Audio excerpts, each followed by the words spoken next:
हाय दोस्तों, good evening. मैं नीरज कुमार और आप देख रहे हैं द सोल्जर डायरी। थोड़ा लेट हो गया था वीडियो आने में, ड्यूटी की वजह से। कोई बात नहीं, फिर हम लोग नए सिरे से देखेंगे। आज हम लोग इतिहास के एक महत्वपूर्ण चैप्टर शेर शाह सूरी, अफगान वंशीय शेर शाह सूरी के बारे में पढ़ेंगे। आइए उसके बारे में जानते हैं। शेर शाह सूरी, आप लोग जानते हैं कि सूर शासक कहाँ के थे? अफगान के थे। शेर शाह सूरी, सूर वंश के संस्थापक जो था अफगान वंशीय शेर शाह सूरी था। शेर शाह सूरी के दादा बहलोल लोदी के समय, आप जानते हैं कि भारत में सबसे पहले अगर कोई अफगान वंश का स्थापना करता है तो कौन करता है? लोदी करता है। तो बहलोल लोदी के समय ही शेर शाह सूरी के दादा भारत में आए थे। आइए और इतिहास में देखते हैं। तो शेर शाह सूरी का जन्म, इतिहासकारों में इसमें मतभेद है। कुछ इतिहासकार बताते हैं कि 1486 ईस्वी, कुछ बोलते हैं 1472 ईस्वी लगभग। तो ऐसे अगर जो भी प्रश्न ऑप्शन में आएगा उसको देखेंगे, दोनों ऑप्शन एक साथ नहीं आएगा, उसको एक को हम लोग टिक करेंगे। आगे देखते हैं। शेर शाह सूरी का बचपन का नाम फरीद खां था। पहले शेर शाह सूरी का नाम क्या था? फरीद खां था। आगे चल के इसका शेर शाह नाम पड़ता है। शेर शाह नाम पड़ता है या शेर खां नाम पड़ता है? दो नाम पड़ता है। तो आइए जानते हैं शेर खां नाम पड़ता है। पहले देख लेते हैं कि शेर शाह सूरी पिता क्या थे। शेर शाह सूरी के पिता का नाम हसन खां था, जो जौनपुर राज्य के अंतर्गत सासाराम के जागीरदार थे। जौनपुर राज्य के अंदर सासाराम के क्या थे? जागीरदार थे। ठीक दोस्तों, और शेर शाह सूरी के माता का बचपन में ही मृत्यु हो जाने के कारण इनका लालन पालन इनके सौतेली माँ के द्वारा किया जाता है, और इनकी जो सौतेली माँ लालन पालन करती है उनसे इनका नहीं बनता है। 1494 ईस्वी की बात एक बार आती है बीच में कि 1494 ईस्वी में इस्लामिक शिक्षा ग्रहण करने के लिए जौनपुर चले जाते हैं। कौन? शेर शाह सूरी। और जौनपुर में ही इनकी शिक्षा, वहीं से इनका शिक्षा होती है, शिक्षा दीक्षा। ठीक, और वहां से इन्होंने अरबी फारसी, कुछ ही दिनों में अरबी फारसी में निपुण हो गए और पुनः यह बिहार चले आए। और बिहार फिर आने के बाद अपने पिताजी के देखरेख में, उनके ही शासनकाल में रहकर इस यहाँ पर शासन का देखभाल करने लगे। लेकिन फिर वही बात, माँ से नहीं बनती थी। माँ से नहीं बनने के कारण ये अपने माने घर से या अपने समाज से अलग होना चाहे, और उस समय बिहार में अफगान शासक एक थे बहार खां लोहानी, उन्हीं के संरक्षण में चल गए और उनका देखभाल किए और उनका विश्वास भी जीते, क्योंकि वो इनको बहुत विश्वासी मानते थे बहार खां लोहानी। एक बार की बात है कि बहार खां लोहानी के साथ ये जंगल में शिकार करने गए थे, तभी एक शेर ने बहार खां लोहानी पर आक्रमण कर दिया। तब उस समय बहार खां लोहानी की जान शेर शाह सूरी के द्वारा बचाया गया, और बताया जाता है कि इन्होंने शेर को एक ही बार में तलवार के धार से मार दिया था या उसको पराजित कर दिया था। उसी में खुश होकर फरीद को बहार खां लोहानी ने शेर खां की उपाधि दिया। कौन सी का उपाधि दिया? शेर खां के। आप लोगों ने जान गया शेर खां के नाम कहां से मिला। बिहार के कौन थे? अफगान शासक बहार खां लोहानी। इन्होंने शेर खां की उपाधि दी थी इनकी बहादुरी से खुश होकर। लेकिन समय आते आते जानते हैं, अगर कोई आगे बढ़ता है तो उसमें जलन की भावना होने लगती है, ईर्ष्या की भावना होने लगती है।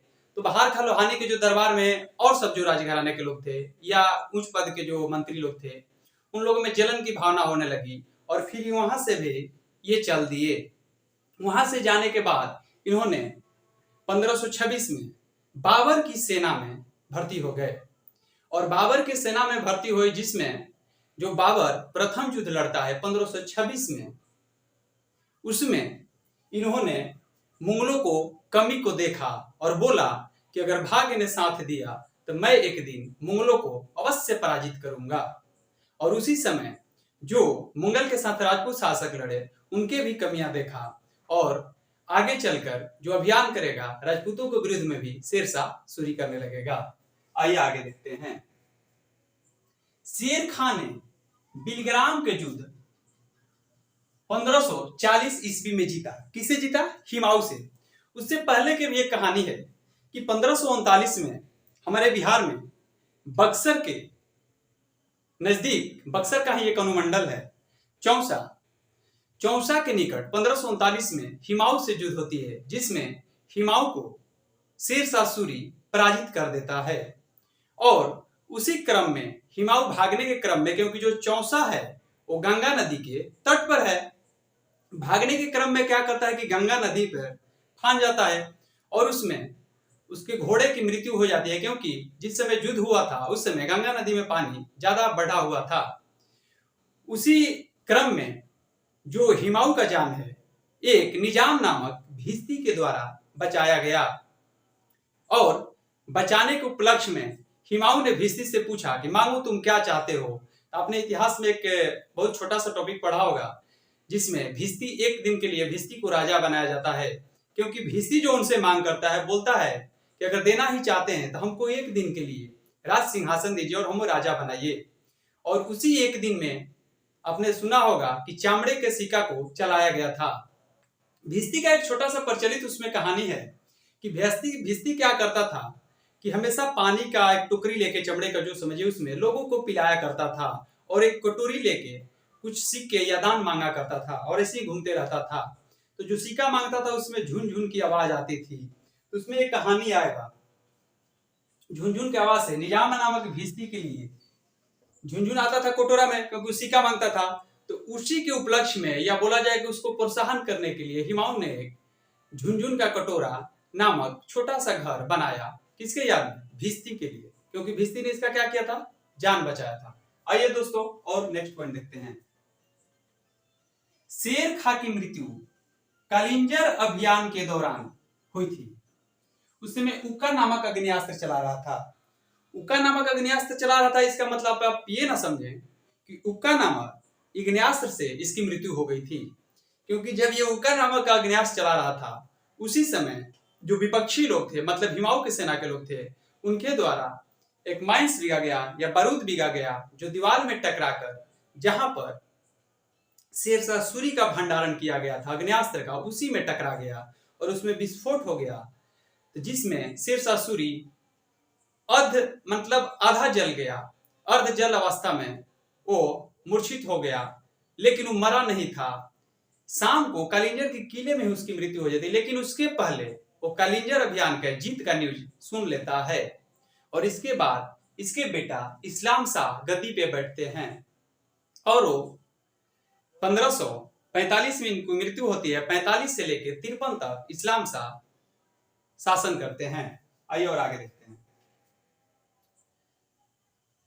सासाराम के मकबरा में हिंद तथा ईरानी काला का प्रयोग किया गया है, क्योंकि आप जानते हैं कि जो शेरशाह थे इनके दादा अफगान से लोदी काल में भारत आए थे, तो उसका तो झलक रहेगा और भारत में जो रहे, इसीलिए हिंद काला दोनों मिला के शेरशाह के मकबरा में देखा जा सकता है। दोस्तों, जो शेरशाह का मकबरा है वो अष्टकोणीय है। कैसा है? अष्टकोणीय है। अब आइए और देखते हैं। शेरशाह ने, अगर स्थापत्य कला की बात करें शेरशाह सूरी के, तो इसने दो चीज बनाया। एक तो आपने शेरशाह के मकबरा सुना होगा जो सासाराम में पौंड के अंदर ऊंचे टीले पे बनाया गया है, और एक किला ए कुन्हा दिल्ली में बनाया गया। किसके? शेरशाह सूरी के द्वारा। और इनके मुद्रा की बात करें तो शेरशाह सूरी ने क्या किया कि पहले से जो आ रही थी मुद्राएं वो मिश्रित करके बनाई जा रही थी, मतलब 2 मेटल के एक साथ या 3 मेटल को एक साथ करके बनाया जाता। इन्होंने उसमें सुधार किया और शुद्ध चांदी के रुपए और तांबा का दाम चलवाया और कुछ सोने के सिक्के भी चलवाए। जो चांदी के सिक्का चलाया गया वो 178 ग्रेन का होता था और जो तांबा का सिक्का चलाया वो 380 ग्रेन का था। अगर दोनों के अनुपात का बात करें चांदी और तांबा के सिक्कों में, तो रुपया और दाम में जो अनुपात था 1:64 का था। 1 अनुपात कितना? 64 था। नेक्स्ट आइए देखते हैं। शेरशाह सूरी ने भूमि के माप के लिए 32 अंक वाला सिकंदरी का प्रयोग किया। 32 अंक वाला सिकंदरी का प्रयोग किया, जो इस माप को आगे अकबर के काल तक या उसके अंग्रेज के काल तक चलाया जाता है। अगर उपज की बात करें तो शेरशाह सूरी खिलजी जितना तो नहीं 50%, लेकिन 1/3 कुछ राहत दिया, किसानों से कर के रूप में वसूल करता था। 1/3 क्यों चाहता तो 1/6 भी ले सकता था इसके पहले, लेकिन ये ऐसा किया कि अलाउद्दीन खिलजी जैसे अस्थाई सेना रखा था, इन्होंने भी अस्थाई सेना रखा, सामंतों पर निर्भर नहीं रहे, क्योंकि सामंतों के पास से फोर्स बुलाने में टाइम लगाता था और अपने पास रखने पे जब आवश्यकता होती थी हम फोर्स को लेके निकल जाते थे। तो अस्थाई सेना रखने के लिए उसको वेतन देना पड़ता था, इसीलिए इन्होंने टैक्स 1/3 किया। किसने? शेरशाह सूरी ने। और कबूलियत एवं पट्टा प्रथा की शुरुआत की। कबूलियत एवं पट्टा प्रथा, देखिए उदारवाद तो था ही, लेकिन उतना ही कठोर था। कौन? शेरशाह सूरी। ये बोला कि जिस समय हम किसानों के या जमींदारों के जब खेत देंगे लगान पर, तो उस समय हम भले उदार बरतेंगे। अगर मान लीजिए कि 100 रुपया मुद्रा का अगर लगता है किसी उपज होगा खेत में, तो आप उसी समय कबूल नहीं कीजिए। आप बोलिए कि हम 80 रुपया देंगे, तो ठीक है, हम मान जाएंगे, लेकिन जब तहसीलें आएंगे तो हम 80 में किसी तरह का कोई मरम्मत नहीं करेंगे, मतलब छूट नहीं देंगे या आपको लाभ नहीं देंगे। तो वही कबूल करना पड़ता था पहले कि इस भाग का या इस भूखंड का आप कितना देंगे टैक्स, अभी ही निर्धारित कर दिया जाता था। और वही कबूलियत पट्टा के नाम के रूप में तहसील किया जाता था। किसके? शेरशाह सूरी के द्वारा। आइए और आगे देखते हैं। 1541 में जो पाटलिपुत्र हमारा है, उसको पुनः पटना के नाम से स्थापित किया जाता है शेरशाह सूरी के द्वारा। और एक दो पॉइंट देखते हैं।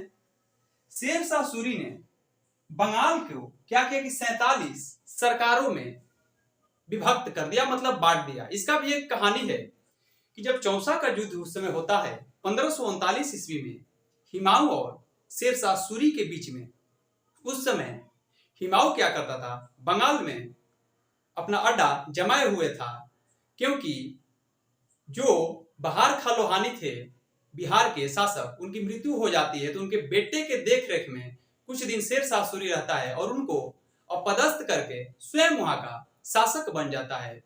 और उसी के लिए हिमाऊ ने इसको 2 बार युद्ध के लिए ललकारा। किसको? शेरशाह सूरी को। और पूरी तरह से तैयार नहीं था, इसलिए युद्ध से इनकार कर दिया।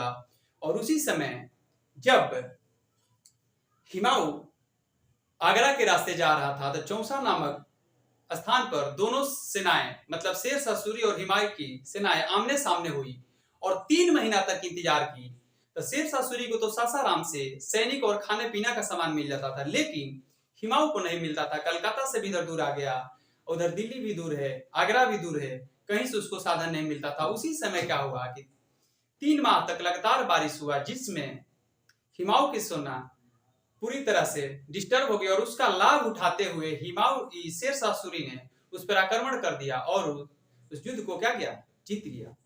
और उसके बाद आप जानते हैं कि जब 1540 में युद्ध करेगा बिलग्राम का, उस समय क्या करेगा कि शेरशाह का उपाधि लेगा। दोनों में अंतर है दोस्तों। शेर खां तब की उपाधि है जब बिहार के शासक यहाँ जो रहता था इसको देते हैं बहार खां लोहानी, तो शेर खां की उपाधि देते हैं। लेकिन बिलग्राम का जो युद्ध जीतता है उसके बाद शेरशाह की उपाधि धारण करता है। आइए नेक्स्ट देखते हैं। जो हमने बोला कि पट्टा और कबूलियत पर था, उसी समय टैक्स दिया जाता था। एक टैक्स का नाम था रे। रे क्या था? ये फसली दर था, रे के रूप में वसूल किया जाता था, उसको लागू किया था। क्या था? रे, छूटा रे, याद रखिएगा। और सैनिकों के वेतन देने के लिए सिक्के की, शुद्ध सिक्के के हमने जैसा जिक्र किया, इसने मुद्रा में सुधार किया। तो देने के लिए इसने टकसालों की संख्या बढ़ाई और पूरे टकसालों की संख्या कितनी हो गई थी? 23, मतलब 23 थी। शेरशाह सूरी के समय में टकसालों की संख्या कितनी थी? 23 थी। आगे देखिए। और इनके सिक्का पर अरबी और देवनागरी में खुदवाया गया था। सिक्का पर जो लिखा हुआ होता था वो कौन था? अरबी और देवनागरी में, क्योंकि अफगान से आए थे, वहां पर अरब भाषा प्रचलित था और देवनागरी, हमारे हिंदी को आज भी देवनागरी में लिखाया जाता है, तो उसको भी उसने खुदवाया। मतलब इससे इसको देखने से मिलता है कि दोस्तों चौसा के युद्ध के बाद शेरशाह ने मतलब फरीद ने शेरशाह की उपाधि धारण की। और एक नया कहानी आती है, हमने आपसे बताया था कि मुगलों को पराजित करने के बाद शेरशाह का मन बढ़ते गया और ये राजपूत शासक जिसे शेरशाह ने मारवाड़ से युद्ध किया, किसे? मारवाड़ के शासक से। उसी समय इन्होंने राजपूतों के शौर्य से परिचित हुआ और उसी समय बोला था, एक डायलॉग दिया था कि मैं मुट्ठी भर बाजरे के चक्कर में मैं अपना साम्राज्य खो बैठा था। मुट्ठी भर बाजरे के चक्कर में मैं अपना साम्राज्य खोने चला था। कौन बोला था? शेरशाह सूरी ने। दोस्तों 1526 ईस्वी में बिहार छोड़कर सेना में भर्ती, बाबर की सेना में भर्ती हो गया था। कौन? शेरशाह सूरी। हमने आपसे जिक्र किया था जब 1526 में कौन हिमायू युद्ध लड़ता है, मतलब बाबर युद्ध लड़ता है, कौन? पानीपत का। उसमें क्या करता है? शेरशाह सूरी उसके सेना में भर्ती होता है और उसी समय बोलता है कि अगर मेरा भाग्य ने साथ दिया तो मैं मुगलों को एक दिन अवश्य पराजित करूंगा। और देखिए शेरशाह के जीवनीकार कार आवास खां थे। कौन थे? कार आवास खां। इनके द्वारा शेरशाह के प्रशासन के बारे में बताया गया कि इतना प्रशासन अच्छा था कि एक बूढ़ी औरत, जर्जर औरत, मतलब इतनी बूढ़ी जिसको चलने फिरने में दिक्कत है, अगर वो सोने के टोकरी लेके अपने सर पे जाती है तो भी उसको रास्ते में किसी प्रकार का कोई भय नहीं था, क्योंकि इसकी प्रशासन व्यवस्था इतनी अच्छी थी। उसी में बताया गया था कि जो उस समय के प्रशासक होते थे, अगर उसके क्षेत्र में चोरी होती थी तो उसका जुर्माना स्वयं उनको अपने घर से देना पड़ता था। ये तो वहां तक की बात हुई, अगर किसी की हत्या हो गई तब क्या होता था? अगर आप जो हत्यारा है उसको नहीं पकड़ के उसको सौंपे शेरशाह सूरी को, तो हत्या के बदला मतलब जो प्रशासक थे उसकी हत्या कर दी जाती थी। इसी से समझ सकते हैं कि सूर्य साम्राज्य का प्रशासन कितना अच्छा था। और यही आगे चल के अकबर इसी प्रशासन व्यवस्था को लागू करते हुए फिर अकबर महान बनेगा। आइए और देखते हैं। चुनारगढ़ के शासक ताज खां की विधवा जब हमला करते हुए चौसा से आगे बढ़ता है तो चुनारगढ़ तक आता है। तो चुनारगढ़ के शासक जो ताज खां थे उनकी विधवा का नाम था लाडली बेगम। तो लाडली बेगम से शेरशाह सूरी ने क्या किया? शादी कर लेता है। किससे? लाडली बेगम से। और दोस्तों इनके एक दरबारी जो कवि थे मलिक मोहम्मद जायसी थे, जिसमें आपने सुना होगा पद्मावत की रचना किसे की थी? मलिक मोहम्मद जायसी ने। इस पे एक मूवी भी आया था और हमने इसका भी जिक्र कर लिया। रुपया और दाम में जो अनुपात था 1:64 का था। जो रुपया था चांदी का सिक्का हुआ करता था और जो दाम था वो तांबा का था। और जो इसके दादा आए थे, हम बताए कि जो अफगान शासक जो भारत में बहलोल लोदी के समय आए थे। किसके? लोदी के काल में। किसके? मतलब फरीद खां के जो दादा आए थे लोदी के साथ आए थे। तो दोस्तों आपने पढ़ा शेरशाह सूरी। उम्मीद है कि आपको अच्छा लगा होगा। वीडियो अच्छी लगी होगी लाइक सब्सक्राइब जरूर कीजिए। जय हिंद, जय भारत, गुड नाइट। इतनी के साथ सेशन को समाप्त करते हैं।